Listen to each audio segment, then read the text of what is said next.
Hey guys, what's up? How you all? All good. How you all doing in your study? As we know, learning never stops. So पढ़ना start करते हैं. हमने start किया था हमारा polymer. हमने बहुत सारे लेक्चर्स उसके कंप्लीट कर लिए हैं. लास्ट लेक्चर में हमने डिस्कस किया था नायलॉन कि नायलॉन को हम कैसे प्रिपेयर करेंगे, नायलॉन हमें कैसे मिलेगा. नायलॉन 6 हमने डिस्कस किया था एंड वी नो आफ्टर जो हमें नायलॉन 6 हमें मिलेगा उसका मोनोमर रहेगा that is caprolactam. But caprolactam easily तो अवेलेबल नहीं था. We use to prepare caprolactam. So caprolactam हमें कैसे मिला था? हमने साइक्लोहेक्सेन लिया था. इजीली फटाफट रिवाइज करेंगे विदाउट वेस्टिंग एनी टाइम, हम फर्दर मूव कर सकें. सो साइक्लोहेक्सेन हमने लिया था, उसकी ऑक्सीडेशन कैरी आउट करके उसके बाद हाइड्रोक्सिलामीन यूज किया था हमने in reaction when we prepare caprolactam and उसके बाद H2SO4 हमने किया था. तो at the end we get that is caprolactam. यही था कैप्रोलैक्टम है, यही था कैप्रोलैक्टम. और आफ्टर दिस इस कैप्रोलैक्टम की पॉलीमराइजेशन रिएक्शन करके हमें क्या मिला था? कैप्रोलैक्टम की पॉलीमराइजेशन रिएक्शन करके हमें क्या मिला था? NHCH2CO. यही मिला था हमें and that is nothing but what? That is this? That is nylon 6 and 6 stands for that is number of carbon atom. 6 stands for number of carbon atom here 5 and 6. Clear है? And nylon 6 is a homopolymer. और next हमने discuss किया था bakelite. And most important polymer is, I again repeat, most important polymer is bakelite.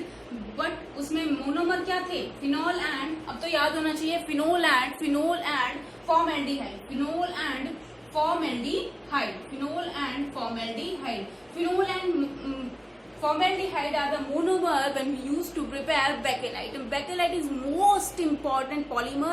I repeat number of times, bakelite is most important polymer.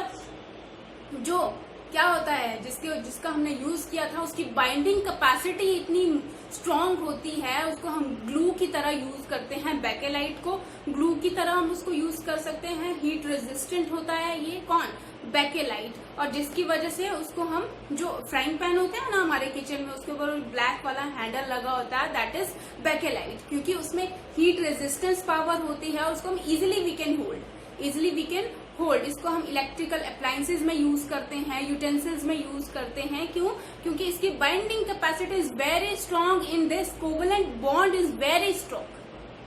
पढ़ा था ना हमने cross linked में, covalent bond is very strong. तो monomer क्या थे हमारे? Phenol and formaldehyde. At the end जिसके बाद क्या किया था हमने? उसके बाद फिनोल वीनो प्लस आर इफेक्ट शो करेगा and ortho para directive group हमें देगा. ऑर्थो पैरा डायरेक्टिंग उसके बाद हमें मिलेंगे and after polymerisation of that ortho and para we get bakelite. यही हमने देखा था. अब मेलेमाइन में हमने देखा था, मेलेमाइन में क्या देखा था हमने? मेलेमाइन में हमने देखा था कि जो देयर आर 3 कार्बन एटम थे. मेलेमाइन में 3 कार्बन एटम थे और 3 क्या थे? नाइट्रोजन. 3 कार्बन थे, 3 नाइट्रोजन थे जो ऑल्टरनेटिवली अरेंज थे. Let's see, nitrogen carbon and nitrogen. ठीक है, ऐसे था, ऑल्टरनेटिवली अरेंज थे. और बॉन्ड क्या लगा देंगे? बॉन्ड भी हम ऑल्टरनेटिवली लगा देंगे. बट कार्बन तो अधूरा रह गया, कार्बन की वैलेंसी पूरी नहीं हुई, तो इसने बॉन्ड बनाया that is NH2 and here also NH2 and what we call it is melamine था. और उसके बाद यहाँ पे क्या था? नाइट्रोजन. 3 बॉन्ड बनाने के बाद भी nitrogen is very rich. Nitrogen क्या करता है? Carry lone pair of electrons. Nitrogen 3 bond बनाता है. 3 बॉन्ड बनाने के बाद भी वो क्या करता है? लोन पेयर कैरी करता है and behaves as a nucleophile. जो इलेक्ट्रॉन दे और किसकी वजह से? लोन पेयर की वजह से बिहेव्स लाइक न्यूक्लियोफाइल. अब ये इलेक्ट्रॉन देना चाहता है तो कोई इलेक्ट्रॉन लेने वाला भी तो होना चाहिए. तो उसमें क्या होगा, कौन इलेक्ट्रॉन लेगा, that is formaldehyde, that is formaldehyde. अब क्यों इलेक्ट्रॉन लेगा, क्योंकि यहाँ पे क्लियरली हमें विजिबल है, क्लियरली हम देख सकते हैं कि यहाँ पे क्या है, oxygen, that is more electronegative, that is most electronegative and queen of periodic table. Oxygen is queen of periodic table and more powerful than carbon. Carbon से इलेक्ट्रॉन खींचेगा एंड इसको दया आएगी और ये कार्बन को इलेक्ट्रॉन देगा। हाँ, कार्बन को इसने इलेक्ट्रॉन दे दिए। अब इंटरमीडिएट नहीं बनाऊंगी मैं, इंटरमीडिएट हमने पिछले लेक्चर में देख लिया था, डायरेक्टली मेलामाइन देखेंगे। कैसे, यहाँ से एक H निकल जाएगा, यहाँ से एक H में ऐसे लिख सकती हूँ, यहाँ से एक H निकल जाएगा, ये ऑक्सीजन के साथ बॉन्ड बना लेगा। क्या मिलेगा हमें एट द एंड, क्या मिलेगा, यहाँ से भी एक H निकलेगा, पिछले वाली यूनिट के साथ बॉन्ड बना के बाय प्रोडक्ट निकल जाएगा। Okay, see carbon nitrogen, carbon nitrogen, carbon nitrogen, alternatively bond NH2 NHCH2 NHCH2, यही था हमारे पास। ये क्या मिलेगा हमें, ये क्या मिलेगा हमें, मेलेमाइन। ये क्या मिलेगा हमें, melamine formaldehyde resin, melamine formaldehyde resin, melamine formaldehyde resin. अब number of student ask me that why we call it resin, why we called it resin. हमने रेजिन इसलिए बोला, रेजिन वो होता है जो नेटवर्क स्ट्रक्चर फॉर्म करता है। यहाँ पे हमें पता है, यहाँ पे बड़ी बड़ी यूनिट्स आपस में बॉन्ड फॉर्म कर रही हैं। जब बड़ी बड़ी यूनिट आपस में बॉन्ड फॉर्म करें और हमें एक ह्यूज स्ट्रक्चर मिले, उसको हम कुछ नहीं बोलते हैं, उसको हम रेजिन बोलते हैं। इसलिए हमने इसको बोला मेलेमाइन फॉर्मेल्डिहाइड रेजिन। क्लियर है, यहाँ तक क्लियर है? ओके, यहाँ तक हमने देख लिया था, हमने क्या क्या पढ़ा था पिछले लेक्चर में। Now we will go further. अब आज हम डिस्कस करेंगे that is how we get, यानी हाउ वी प्रिपेयर और हाउ वी पॉलीमराइजेशन रिएक्शन के थ्रू हमें क्या मिलेगा, दैट इज नेचुरल रबर और सिंथेटिक रबर, नेचुरल रबर और सिंथेटिक रबर।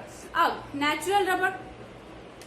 नेचुरल रबर हमने देख लिया था। नेचुरल रबर हमें, जिसमें हमने स्टार्टिंग की क्लासिफिकेशन याद करना, स्टार्टिंग की क्लासिफिकेशन पे अगर आपको याद होगा, स्टार्टिंग की क्लासिफिकेशन में वहां पे हमने नेचुरल रबर को कहाँ क्लासिफाई किया था, नेचुरल पॉलीमर, जहां पे हमने फर्स्ट क्लासिफिकेशन पढ़ी थी, classification on the basis of source, classification on the basis of source हमने वहां डिस्कस किया था।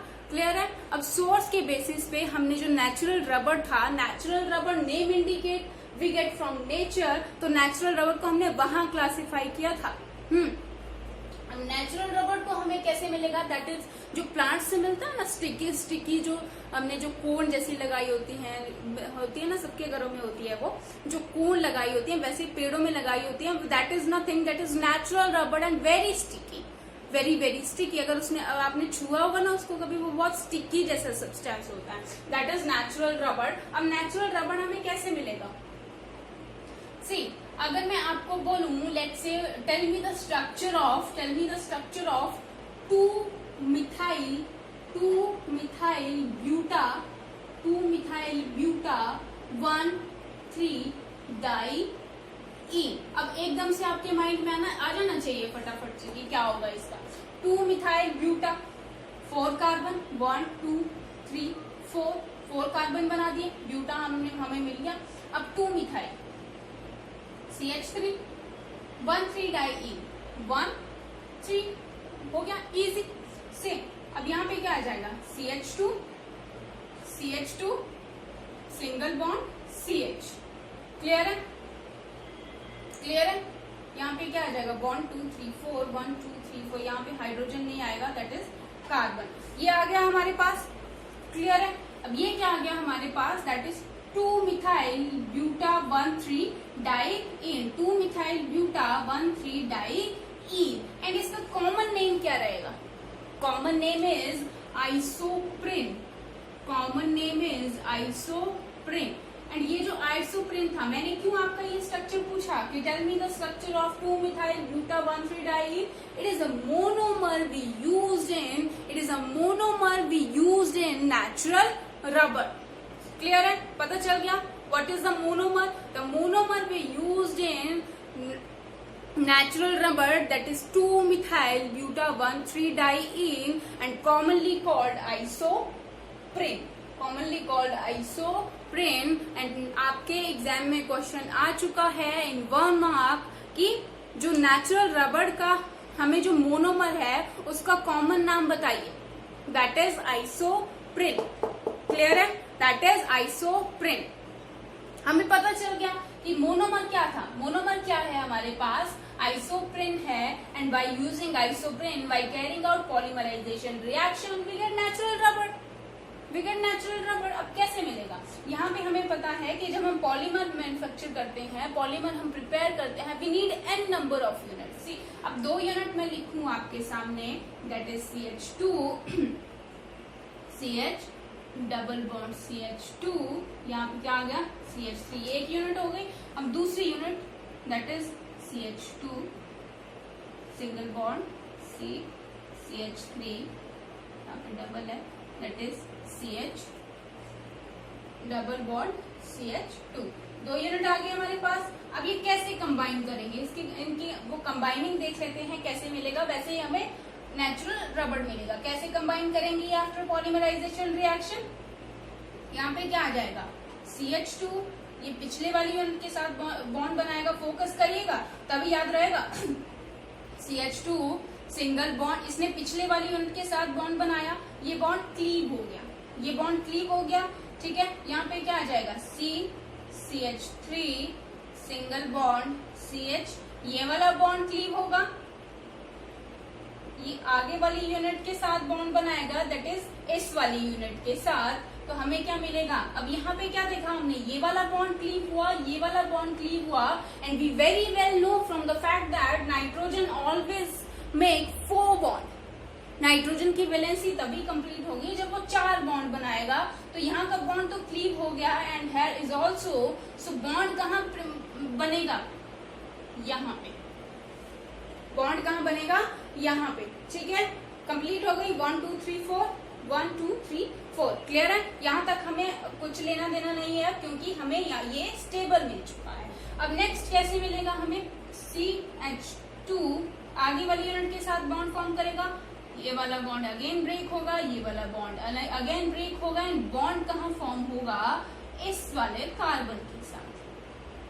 बॉन्ड कहाँ फॉर्म होगा? इस वाले कार्बन के साथ.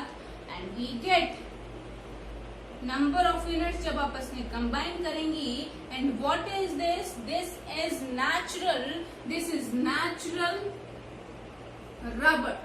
This is natural rubber and commonly called as isoprene. इसका मोनोमर था and commonly called as polyisoprene. Clear है? Isoprene is a monomer है and polyisoprene is a natural rubber. Easy, बहुत easy है. ये दोनों स्ट्रक्चर आपस में कंबाइन कर लेंगे, बस बॉन्ड को तोड़ना है और बॉन्ड को बनाना है. नेचुरल रबड़ मिल गया. ओके, क्लियर है यहाँ तक? अब नेचुरल रबड़ हमने देख लिया कि हमें आइसोप्रिन चाहिए था नेचुरल रबड़ बनाने में. क्लियर है? अब नेचुरल रबड़ हमने डिस्कस किया कि natural rubber is sticky, we can use it directly.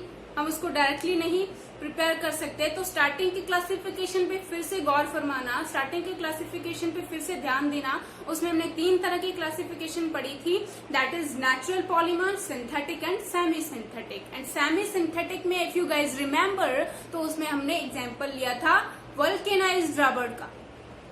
And I told you that कि वल्केनाइज्ड रबड़ में सल्फर का यूज रहेगा. वल्केनाइज्ड रबड़ में सल्फर का यूज रहेगा. नेचुरल रबड़ हमने देख लिया इजिली, वी कैन आइसोप्रिन हमने लिया मोनोमर, और कुछ करके हमने जैसे पॉलीमराइजेशन रिएक्शन करके हमें क्या मिल गया? दैट इज नेचुरल रबड़ पॉलीआइसोप्रिन. पॉलीआइसोप्रिनर वाज द मोनोमर, याद रखिएगा.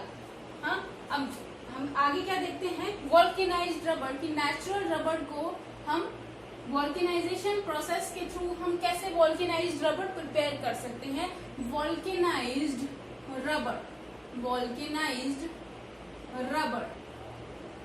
ओके, सिंपल सी बात याद रखना यहाँ पे। तो जब हम वॉल्केनाइजेशन रबर देखेंगे तो हमारे एकदम से माइंड में आ जाना चाहिए कि यहाँ पे किसका यूज होगा? सल्फर का। किसका यूज होगा? सल्फर का। व्हेन वी वॉल्केनाइज्ड रबर हम प्रिपेयर करेंगे, सल्फर आपके दिमाग में एकदम से आ जाना चाहिए कि यहाँ पे सल्फर आएगा। हाँ, क्लियर है? और वॉल्केनाइज्ड रबर जो प्रोसेस रहेगा, इसमें क्या रहेगा? दैट इज इसमें क्या रहेगा? ठीक है, अब इसमें क्या रहेगा? जैसे ही जो अब सल्फर है, सल्फर मोनोएटॉमिक तो नहीं रहेगा। सल्फर हमें कैसे मिलता है? किस फॉर्म में मिलता है? That is sulphur 8। वैसे ही ऑक्सीजन हमें O2 के फॉर्म में मिलती है, Cl हमें Cl2 की फॉर्म में मिलता है, वैसे सल्फर हमें S8 की फॉर्म में मिलता है। क्लियर है यहाँ तक? अब वॉल्केनाइजेशन का प्रोसेस क्या होगा? वॉल्केनाइजेशन का प्रोसेस क्या होगा? जब हम हीट करेंगे नेचुरल रबर को, the process of heating of natural rubber, the process of heating of natural rubber, let me right, the process of heating of natural rubber, the process of heating of natural rubber with sulfur, the process of heating of natural rubber with sulfur। ठीक है, जिसमें क्या करता है जो natural rubber है वो उसकी प्रॉपर्टी को हम थोड़ा इम्प्रोवाइज्ड करते हैं, उसकी प्रॉपर्टी को हम थोड़ा इम्प्रोवाइज्ड करते हैं किसकी? नेचुरल रबर की, जब हम वॉल्केनाइजेशन प्रोसेस कैरी आउट करते हैं। क्लियर है यहाँ तक? ओके, सो सल्फर हमने देखा था, सल्फर हमें S8 की फॉर्म में मिलेगा। क्लियर है यहाँ तक बच्चों?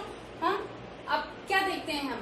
वैसे मोनोमर में कुछ कुछ चेंजेस होंगे जो हमने नेचुरल रबर लिया था। अब जो मोनोमर में वहां पे क्या देखते हैं हम? वहां पे 2 यूनिट कंबाइन कर रही थी, 2 यूनिट आपस में सिंपल एड अप हो रही थी। क्लियर है? अब यहाँ पे सल्फर है तो सल्फर का भी तो कोई रोल रहेगा। कैसे ये हार्ड बनेगा? उसमें वो स्टिकी था और सॉफ्ट था, कैसे हम इसको हार्ड बनाएंगे and we can easily use this vulcanised rubber. So क्या रहेगा इसमें? उसमें क्या था? CH2 पिछले वाली यूनिट के साथ बॉन्ड बनाया था, पिछले वाली यूनिट के साथ बॉन्ड बनाया था ना CH2 ने। अब यहाँ पे क्या आ जाएगा? CH3, यहाँ पे बॉन्ड था बीच में, यहाँ पे बॉन्ड था बीच में, ध्यान फरमाना, यहाँ पे बॉन्ड था बीच में बॉन्ड था और क्या था साथ में? CH2। आगे वाली यूनिट के साथ इसने बॉन्ड बना लिया था, बॉन्ड बना लिया था ना, ये था उसमें। अब ये जो बॉन्ड था, अब सल्फर कैसे कंबाइन करेगा इसके साथ? सल्फर, जब हम सल्फर का यूज करेंगे इन वॉल्केनाइजेशन प्रोसेस, ये वाला बॉन्ड क्लीव होगा, ये वाला बॉन्ड क्लीव होगा। ठीक है, अब सल्फर यहाँ पे बॉन्ड बनाएगा एंड सल्फर यहाँ पे बॉन्ड बनाएगा। क्लियर है? सल्फर यहाँ पे बॉन्ड, नेक्स्ट वाली यूनिट कैसे जुड़ेगी? यहाँ पे हम सल्फर की लिंकेज हमें मिलेगी when we carry out vulcanisation process, when we carry out vulcanisation process, same unit combine कर जाएगी, सेम यूनिट कंबाइन कर जाएगी। This is CH3 and here also that is CH2 next वाली यूनिट के साथ बॉन्ड फॉर्म करेगा और यहाँ पे आ जाएगा CH2। अब ये क्या है हमारे पास?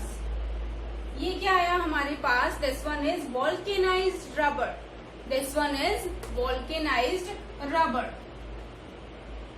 जहाँ पे क्या देखा हमने? सल्फर का यूज किया, सल्फर की लिंकेज हमें मिली इन दिस वॉल्केनाइज्ड रबर। अब मेन क्वेश्चन इज कि सल्फर जो यूज होता है, सल्फर जो यूज होगा उसमें, दैट इज ओनली 5%। 5% ही हमें चाहिए होता है, 100% का यूज नहीं होगा। यहाँ पे सिंपल 5%, थोड़ा सा अमाउंट हम सल्फर का लेके we can easily get vulcanised rubber. Clear है? It's very easy guys, it's very easy. So 5% हमने यूज किया सिंपल से सल्फर का and we get vulcanised rubber. Clear है यहाँ तक? क्लियर है? नेचुरल और वॉल्केनाइज्ड रबर। अब इसमें थोड़ा सा हम इनका डिफरेंस देख लेते हैं कि वॉल्केनाइज्ड और नेचुरल रबर में क्या डिफरेंस मिला हमें जब हमने सल्फर का यूज किया। बेसिकली सिंपल सा हमने सल्फर का यूज किया तो हमें क्या मिला, क्या चेंजेस हमने उसमें देखे। सी, नेचुरल रबर क्या था? Natural rubber and vulcanised rubber, natural rubber and vulcanised rubber. अब नेचुरल रबर क्या था, very sticky and soft, very sticky and soft, ये था इसमें, बहुत ही स्टिकी था, आप लोगों को भी पता होगा, बहुत ही स्टिकी था और सॉफ्ट था। जब हम उसको छूते हैं तो वो स्टिकी होता है, सॉफ्ट होता है, ऐसे बिल्कुल लग जाता है हाथ से। हाँ, और वॉल्केनाइज्ड रबर आफ्टर वॉल्केनाइजेशन प्रोसेस ये हो गया हार्ड, ये हो गया हार्ड, हमारा हार्ड हो गया ये, और नॉन स्टिकी रहेगा, हार्ड हो गया और नॉन स्टिकी रहेगा, हार्ड हो गया और नॉन स्टिकी रहेगा। अब जो नेचुरल रबर है that have low tensile strength, low tensile strength का मतलब उसको खींचेंगे तो अगर जितनी उसकी कैपेसिटी होगी ना खींचने की, उतने ही जोर से उसको हम खींच सकते हैं, उतनी ही उसमें खींच सकते हैं। अगर ज्यादा जोर से खींचेंगे तो डिस्ट्रॉय हो जाएगा, उसको अपनी प्रॉपर्टी लूज कर देगा। कौन, दैट इज नेचुरल रबर। तो क्या होगा इसमें, लो टेंसाइल स्ट्रेंथ रहेगी, इसमें लो टेंसाइल स्ट्रेंथ। बट वॉल्केनाइज्ड रबर के केस में ऐसा नहीं होता है। वॉल्केनाइज्ड रबर के केस में it has high tensile strength, high tensile strength. इसके पास क्या रहेगी, हमेशा हाई टेंसाइल स्ट्रेंथ रहेगी। अब इसके पास अगर टेंसाइल स्ट्रेंथ इसकी कम है तो इसकी इलास्टिसिटी भी क्या होगी, लो, लो इलास्टिसिटी, लो इलास्टिसिटी। टेंसाइल स्ट्रेंथ लो है, लो इलास्टिसिटी होगी, उसको हम ज्यादा नहीं खींच सकते, ज्यादा खींचेंगे तो नेचुरल रबर अपनी प्रॉपर्टी लूज कर देगा, इसके जो गुण हैं वो इसके पास नहीं रहेंगे। अगर इसको जोर से खींचेंगे डिस्ट्रॉय हो जाएगा। और इसके पास क्या रहेगी, हाई इलास्टिसिटी, हाई इलास्टिसिटी। और क्या रहेगा इसमें, जो नेचुरल रबर है, लो टेंसाइल स्ट्रेंथ देख ली, लो इलास्टिसिटी देख ली। अब इसको हम ज्यादा टेम्परेचर पे यूज नहीं कर सकते, लाइक 10 डिग्री टू 60 डिग्री, इस रेंज के बीच में अगर हम नेचुरल रबर को यूज करेंगे देन इट इज स्टेबल, ठीक है। अगर इससे ज्यादा हमने टेम्परेचर लिया गाइस, इससे ज्यादा हमने टेम्परेचर लिया तो ये डिस्ट्रॉय हो जाएगा, इसके जो कैरेक्टरिस्टिक्स हैं, इसकी जो प्रॉपर्टीज हैं वो खो देगा। अगर इससे ज्यादा टेम्परेचर में हम इसको यूज करेंगे that is 10 degree to 60 degree, that is 10 degree to 60 degree. But जो वॉल्केनाइज्ड रबर है that is stable up to 60 degree to 100 degree, that is stable up to 60 degree to 100 degree. और ये क्या है, सॉल्युबल रहते हैं। Natural rubber क्या रहेंगे, सॉल्युबल रहेंगे। नेचुरल रबर क्या रहेंगे, सॉल्युबल रहेंगे इन any solvent like petrol, easy, petrol easy example. अगर पेट्रोल में हम नेचुरल रबर का यूज करेंगे तो क्या होगा, ये इजीली सॉल्युबल हो जाएगा। कौन, नेचुरल रबर। बट वॉल्केनाइज्ड रबर के केस में ऐसा नहीं है, वॉल्केनाइज्ड रबर इजीली सॉल्युबल नहीं होता है इन एनी सॉल्वेंट।